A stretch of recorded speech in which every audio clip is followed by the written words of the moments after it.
We just learned Pope Francis has died. It comes just one day after he surprised the faithful with an appearance on Easter Sunday. The Vatican made the announcement, ending an often turbulent reign marked by division and tension as he sought to overhaul the hidebound institution. Norah O'Donnell has a look at his life and legacy. The Holy Father set the tone with his first official act as Pope, reversing a centuries-old tradition. I want to ask you a favor, he said. Before the bishop blesses the people, I ask that you would pray to the Lord to bless me. He named himself after Francis of Assisi, a saint known for his simplicity and humility. The first pope to hail from the Americas, the first Jesuit pope said he wanted a poorer church, one that would include the excluded. Rather than living in the lavish papal apartments where popes have lived for hundreds of years, he set an example by choosing to live at the Santa Marta, a simple guest house on Vatican grounds. What an honor. That's where we met him in April 2024. His desire to reach out to ordinary people sent the bulletproof Pope-mobiles into storage. I cannot greet people from inside a sardine can, Francis famously explained, even if it is made of glass.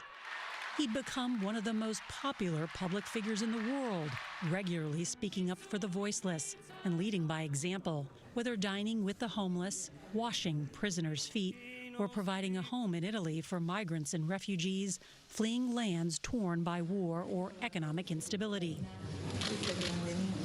He was a tireless advocate for the rights of migrants, even taking the rare step of delving into a nation's politics when he criticized the Trump administration's plans to deport millions, saying it violated human dignity.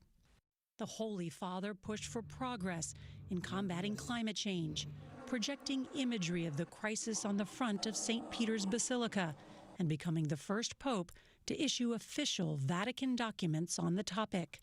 He reformed the Curia, the central administration of the church, appointing lay men and women to run Vatican offices, positions historically reserved for cardinals and bishops. During the coronavirus lockdown, he continued to give his public prayers, the People's Pope in St. Peter's Square with no people. Francis made a daring first-ever papal trip to Iraq, despite immense security risks. In the last years of his life, nearly every appearance included prayers for peace in both Gaza and Ukraine. Can you help negotiate peace? Rezo mucho por la paz. What I can do is pray. I pray a lot for peace, and also to suggest, please stop, negotiate. A bad deal is always better than an ugly defeat, is it not? Over time, his papacy began to be defined by a topic he did not choose, the wave of clerical sex abuse scandals that stretched to the very highest levels of the church. He was accused at first of being tone-deaf in his slow response to the crisis. But then, in 2019, the Pope made sweeping changes to allow for greater accountability and transparency. Francis abolished the top-level confidentiality of pontifical secret. You have said zero tolerance. No hay que tolerar. It cannot be tolerated.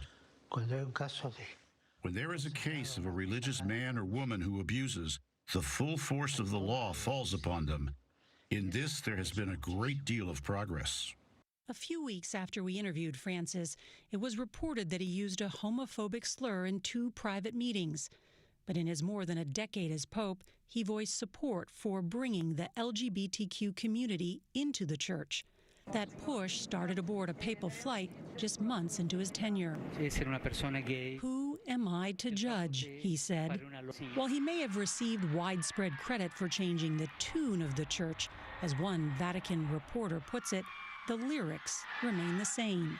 Despite drawing fire from church conservatives for being too liberal, he reaffirmed church doctrine opposing gay marriage, but allowed those in a same-sex union to be blessed.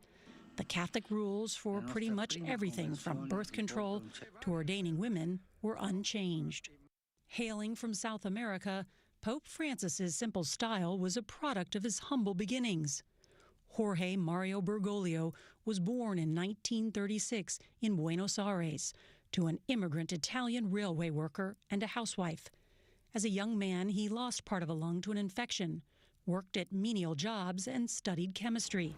Ordained at the late age of 32, he made visiting slums and caring for the poor of Buenos Aires a fixture of his ministry.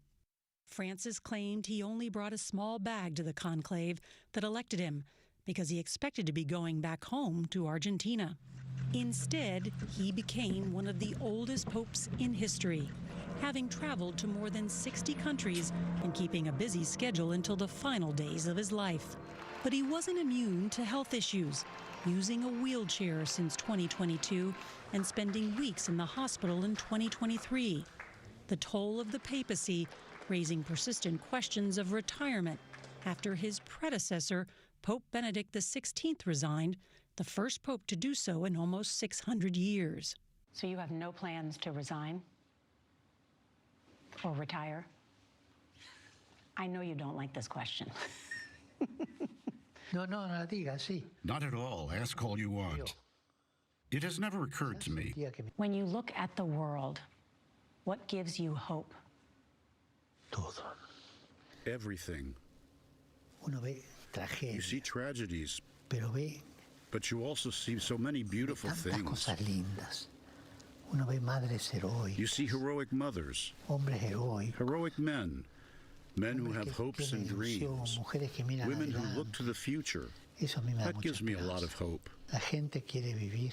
People want to live. La gente People va forge adelante. ahead, and people La are gente fundamentally es good. fundamentalmente buena.